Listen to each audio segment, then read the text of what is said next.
Hi, this is Vaughan at Westcote Bell Pottery. I'm going to show you a quick kiln unloading. And most of the work is my wife Jackie's, so she can take over after I get these out. We had an order for some lamps, so I had to make some tall lamps. And these are an old design I used to sell at the Museum of American Folk Art in New York back in the 1980s and 1990s. There you go. So I have 4 of these. There's no reason to hang or linger on these. They're very much the same because they want a pair of lamps. I'm going to need 2 large ones too. So this is a bit of nostalgia. I did these for the Marie de Mano at the Museum of American Folk Art in 2 Lincoln Square. And that's the last one. There we go. And these are the Advancer kiln shelves that washed very thin, and these have been fired 100 times probably by now, and they never warp.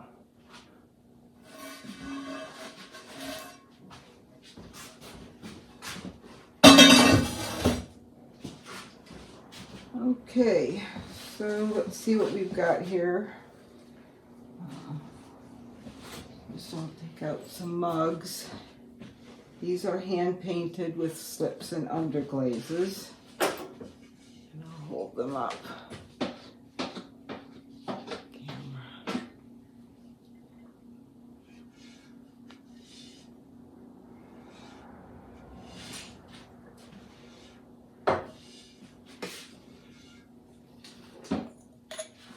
I'm taking the stilt off. And it's still down there. So you can see the crow and the cat are stenciled. They're like hard shapes, and the rest is painted in and around the stencils, within the stencil also.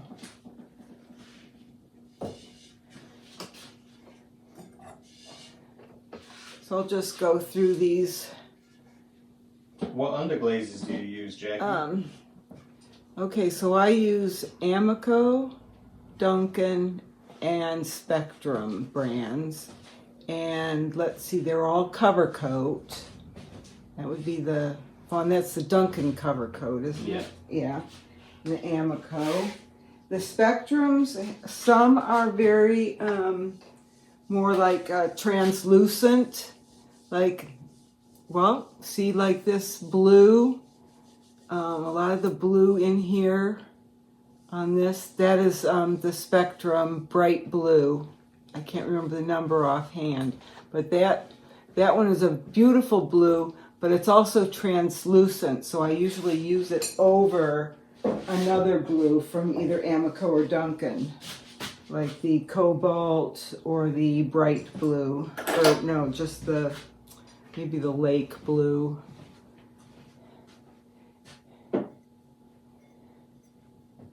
And this is the red, which is Vaughn, it's an Amico, isn't it? A lot of the red on here. I think it's an Amico red. I can't remember. But anyway,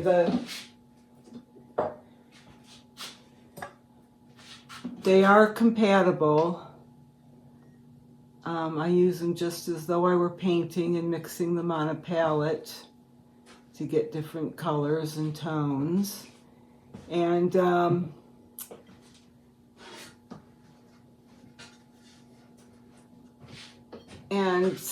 some are opaque. A lot of the Duncans are more opaque. A lot of the Spectrums tend to be more translucent, so they're really good for layering and enriching the color. And I paint with a variety of paint brushes and sponging. Sometimes I use a sponge to lay on an area of color.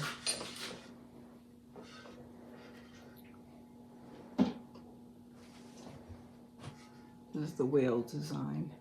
And again, there's the blue, layers of blue, different blues, the Duncans and then the Spectrum bright blue on top. How do you cut your stencils, Jackie? Just plain old scissors. Cut out of the phone book type newsprint. So I usually cut maybe, if I'm doing cats, I'll do 3 or 4 cats at a time, because I like my stencils to be really sharp.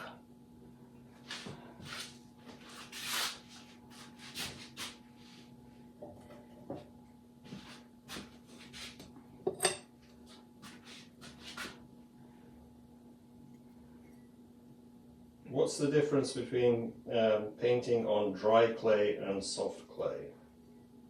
Well, mine are always painted on greenware. So Vaughn throws these. Vaughn throws the mugs. They're red clay. And when I'm painting on them, they're still movable. So obviously I don't want it to be so wet that it's going to collapse, because one thing that I do is on all of these mugs, the first layer is a layer of yellow slip. After that, everything is under glaze. So I don't use slip on top of underglaze. Only that first layer, and that goes over the red clay, the yellow slip over the red clay, and then after that it's all painting with underglazes.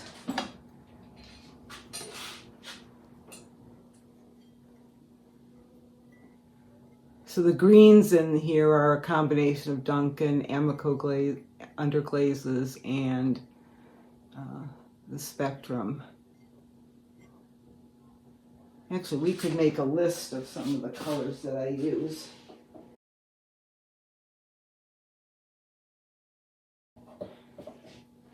If that would be useful to anyone. If you use a paper stencil, when is it that you take the paper off the pottery? Once I finish painting the whole image, then the stencil comes off.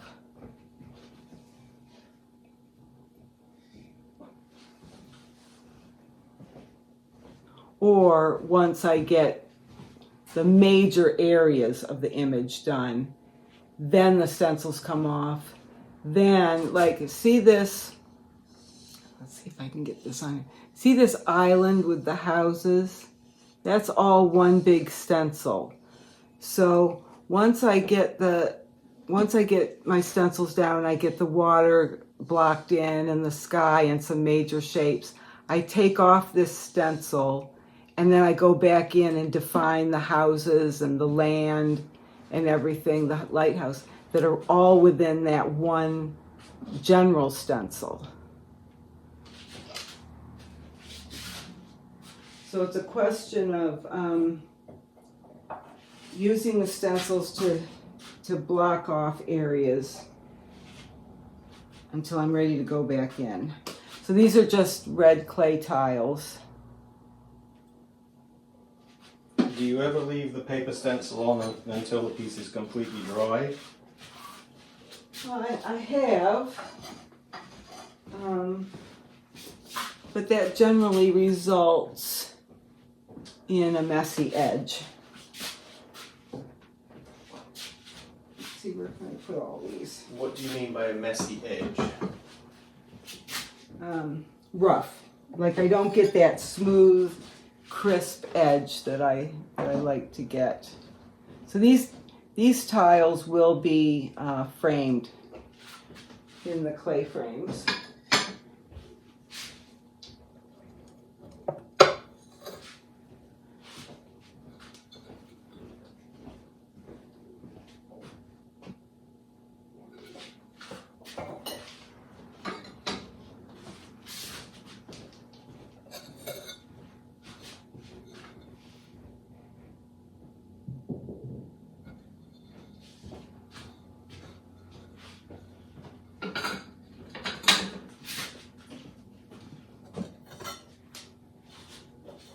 Last one here. So the cat, you can see the cat stencil, the big head, and the bird is a stencil. The rest is painted. So once I got, I put in my general colors, I put the stencils down, and when I lift the stencil, then I go back into the cat head and do more detail.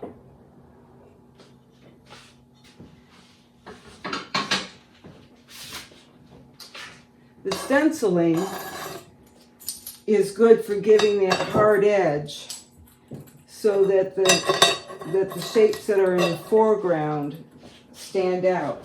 They pop out and come forward and help give the image a sense of space. Okay, next layer.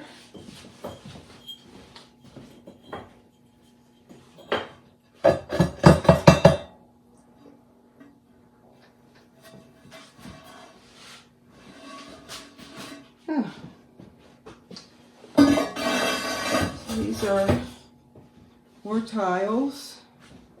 I'll just go through them quickly.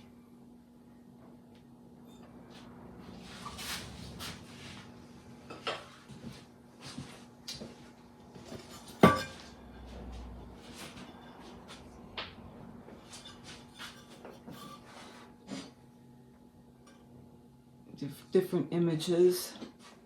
So here the houses and the cat are stenciled, the bird.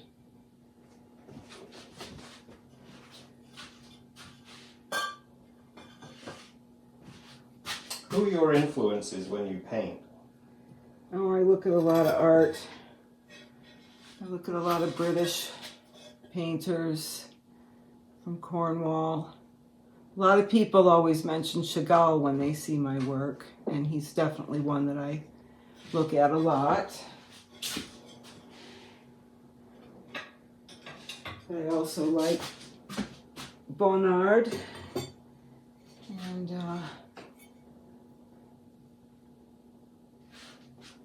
who else do I really like? I like a lot of the Scottish painters, Scottish colorists.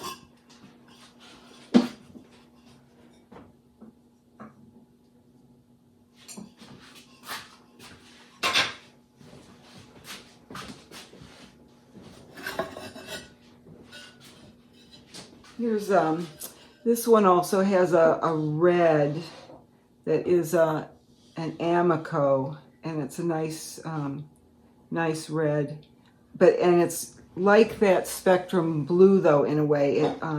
It works really well as a glaze to intensify other colors when you kind of do a thin layer of it on top.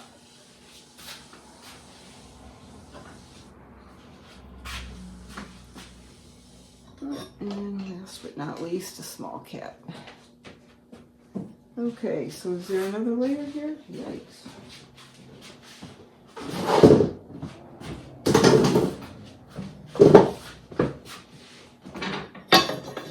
Maybe we should write a list of the colors that we use. Yeah.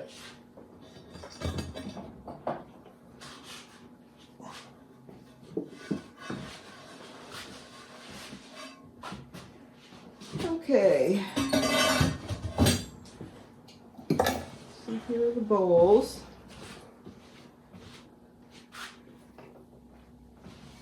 I'll hold this up.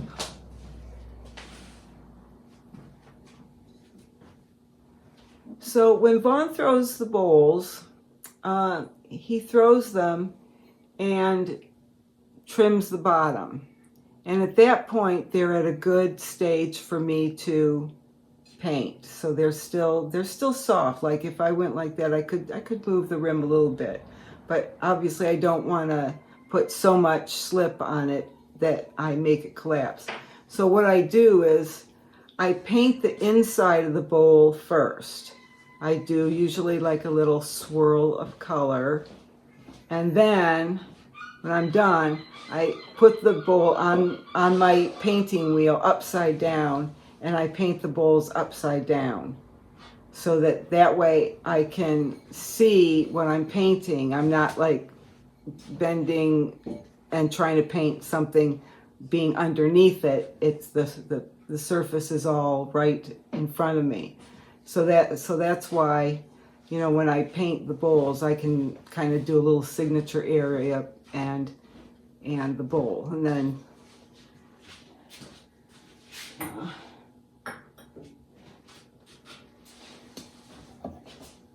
okay, whoops, I gotta be careful of these stilts.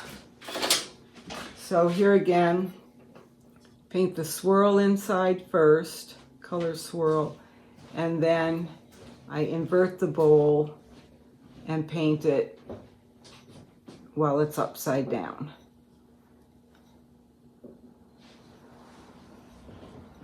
So here's like the stenciled cats.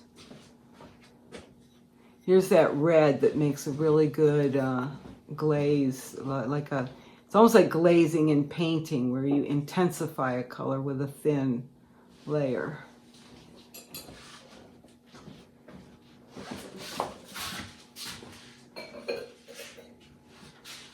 And I'll just go through these.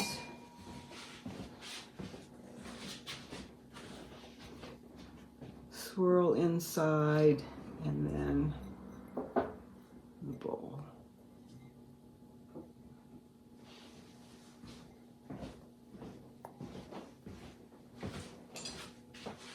I'm getting caught.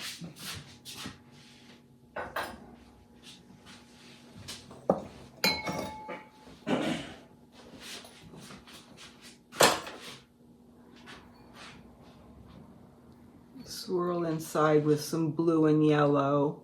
Also, I've started leaving the rim, the color of the clay, red, and a little bit of the red around the bottom. And this is because, well, I like the look of it because the red clay has a really intense, warm look. But it also means that I don't have a problem of underglazes wanting to chip off or look funny on the edge. So it gives me, it's almost like the red clay kind of gives me a frame around the image, top and bottom, along the rim and along the bottom edge. So it's almost like a framing device. And I think it intensifies the color because the red is such a nice, it's warm and it's darker.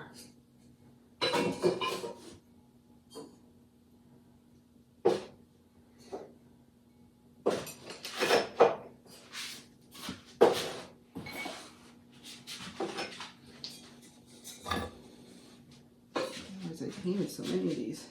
It's a fish design. I haven't done fish in a while.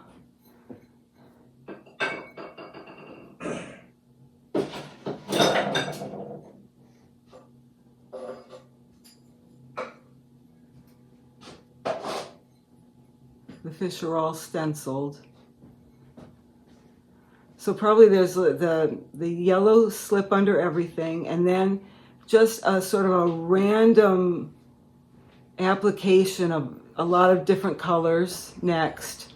Then the fish stencils go down, and then I start working on the detailed imagery on top, like the rocks and the little things in the water, the plants here. And then when I take the stencils off the fish, I go back into the fish and do the eyes and the teeth and the little details.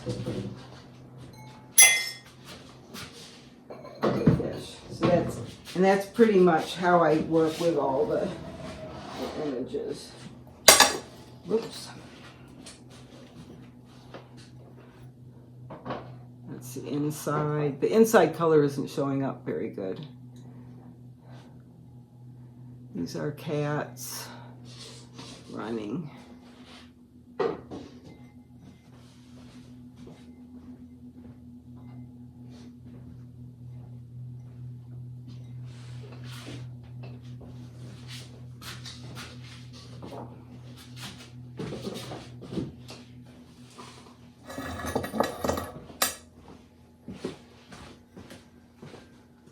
This one has kind of a red at the bottom and swirling out to greeny yellows.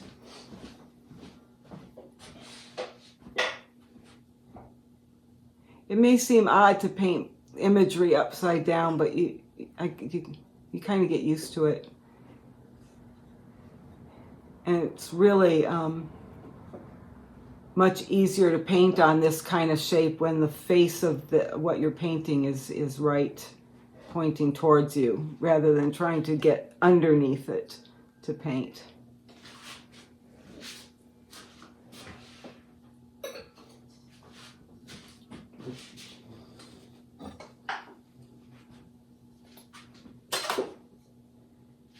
There's another one, yellow interior, and then cats and flying birds.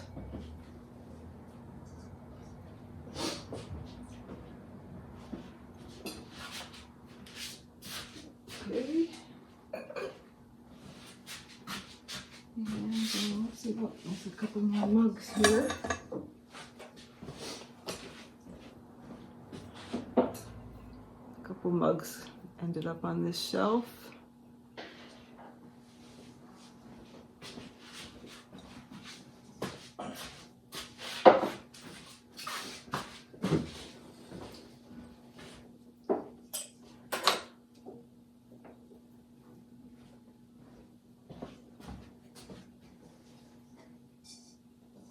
For a lot of these, I use a sponge to apply some of the large areas of color too. Like, see these round bush shapes? I use just a piece of upholstery. What do you call that, Vaughn? It's just the cushioning. Yeah, foam pad. Yeah, foam core cut up, foam pad cut up. And the reason I do that is that it applies a layer of the color a little more thick and textury and opaque, so that I'm not always, like, I don't like having to apply a color 3 times. I like to apply it once and have the color and texture that I want on the piece. I think the painting seems more fresh that way, when you put something down the way that you want it, without like going over it and then going over it again.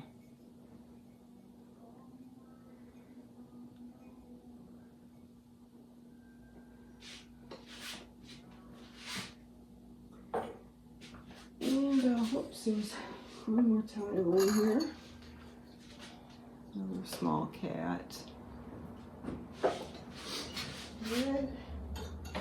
And then lastly, this is a design I've been doing for a long time. It's the bird and nest. So this bowl, these ones are not painted on the outside, and Vaughn often does a lot, some fluting. So when I get the bowl, I paint it open like this, upside up, open. These bowls are fine to paint like that.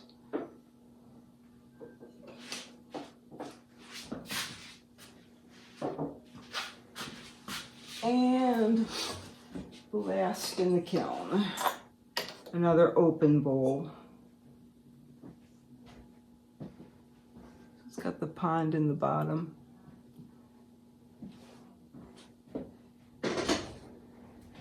And that is the end of that firing.